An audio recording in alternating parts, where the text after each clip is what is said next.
Hey guys, welcome to another video.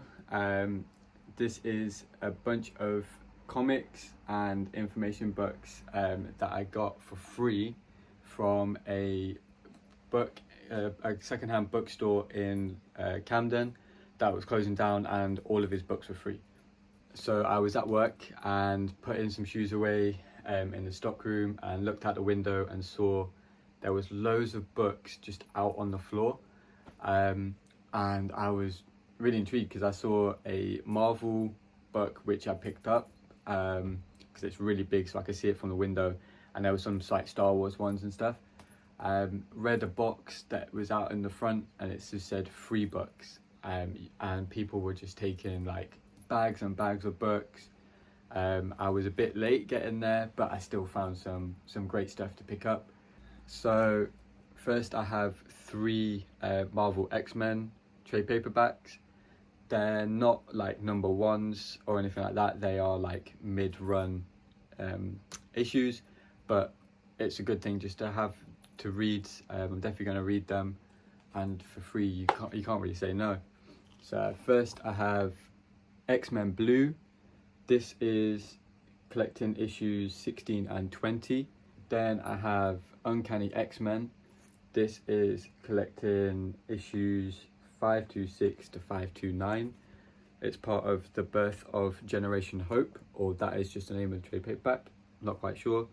I am reading Uncanny X-Men, but like the Chris Claremont run on Marvel Unlimited, so I start reading. When I finish them, I'm just going to keep reading, and then I have some of the later issues as well as singles, so I can read some of them physically as well as digitally. And then talking to Chris Claremont, we have X-Men Forever 2, written by Chris Claremont, this one, and it is collecting issues 6 and 10. So again, it's not like a start of a story, but it's X-Men, you know most of the characters. When it gets to more of the modern stuff, there is more added, but you get the story. It'll be a good little read, and it's by Chris Claremont, so you know you're gonna have some good stuff to read. And then there was a DC Vertigo book, 100 Bullet Samurai, and I've seen loads of the 100 Bullet stuff when I go to like Forbidden Planet. They have them in the like the trade paperback section, and they're always near the start. So when I saw this, I was like, I'll give it a try. It is issues 43 to 49, again like a mid volume kind of issues, but I do like the artwork. It has that Mignola kind of Hellboy kind of look to it, which is really cool. But we'll give it a read, see what we think. And then they did have one book that was a first book in the set, and it is Jupiter's Legacy by Mark Millar. I don't think I've read any stuff by him, but I know it's a name that most people kind of like his stuff.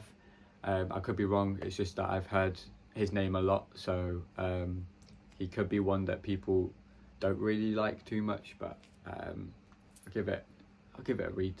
And the art inside seems okay. Like, I'm not a really big fan of like the digital stuff, which is crazy because I have my own issue and I do it all digitally, but I do want to go traditional. I prefer the different line weights, but it will be a good read, and it's book number 1. So, and then as I was going, so I went 3 times throughout the day, just quickly, like quick 10 minutes run in and run out, because I was still working. And on the second go, I'd picked up those comics and was going around to head back to work because it's literally just opposite, and I saw this on the side, and it is the comic book in America, an illustrated history. So it goes through, you can see you've got Batman #1, Marvel stuff, and then on the back it has like the old Girl covers, where it was like the war comics, the jungle comics and stuff like that, and it goes through kind of the eras, shows you covers, information about each key kind of famous issues. It has bits about Ditko in here, going into like the Marvel and everything like that. So it's going to be a good little information read and a good like coffee table book as well.